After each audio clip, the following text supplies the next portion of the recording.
52 лекари, техничари и медицински сестри заразени со коронавирусот.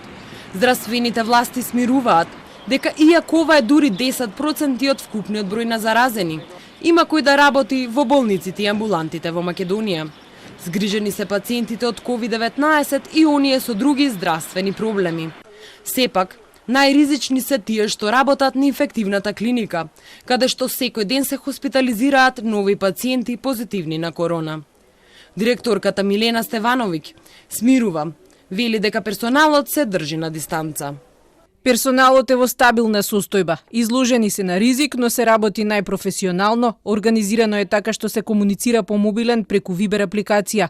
Техничарот кој е позитивен на COVID-19 имал минимално движење низ клиниката и се движел само во така наречените чисти делови од објектот.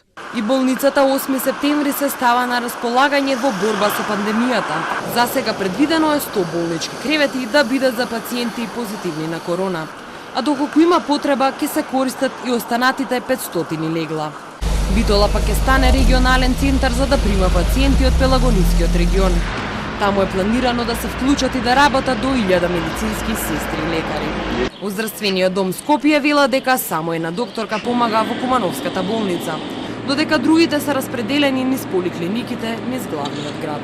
Здравствениот дом Скопје во согласност со препораките од Министерството за здравство редовно ги извршува своите обврски спрема граѓаните на територија на град Скопје. Покрај итната медицинска помош и домашната посета, Здравствениот дом Скопје ги покрива и 4 хотели кои што луѓето доаѓаат од надвор од Македонија. До денеска беа во 3 смени, од денеска почнуваат во 2 смени без вечерната смена. Плюс имаме еден доктор на инфективното оделение, интернист во Кумановската болница. Во Македонија има регистрирано 8500 доктори. Од лекарската комора вела дека сите се спремни да одговорат на задачите и Министерството за здравство да ги распореди според потребите, како што и досега тоа го прави. Најпогодени од короната се медицински лица од Куманово, Скопје и Гостивар. Во земјава прв заразен доктор беше екс-директорката на клиниката за кожни болести. Потоа уште 6 мина беа потврдени позитивни, откако биле во контакт со неа.